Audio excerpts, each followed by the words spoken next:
বয়ামগুলো ধুয়ে সব রোদে শুকাইতে দিছি। এগুলোতে যখন শুকায় যাবে তখন আচারগুলো ভরে আবার রোদে শুকাবো।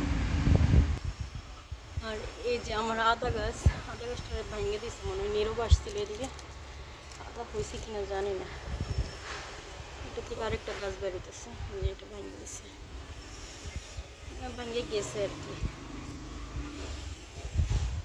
আর এখন শীত চলে আসছে না, গাছগুলো শুকিয়ে যাচ্ছে, কারণ পানি শুষে নিতেছে, সব শুকিয়ে যেতেছে পানি।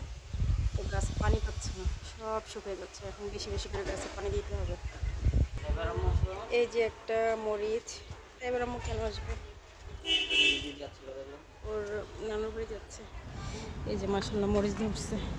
তা আমি কিন্তু এই মরিচ একটা পারছি, যে ঝাল মরিচের, ঝালের জন্য খাইতেই পারি না। এখানে দুইটা,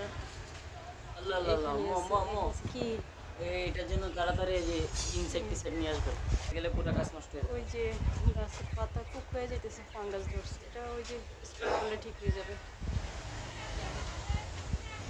গাছটা প্রথমে যে হারে জামাইছিল, প্রথমবারে যদি ঠালপালাগুলো ভাঙ্গার না হইতো তাহলে অনেক মরিচ খাইতে পারতো। যে পাতাগুলো কুকড়ে যাচ্ছে।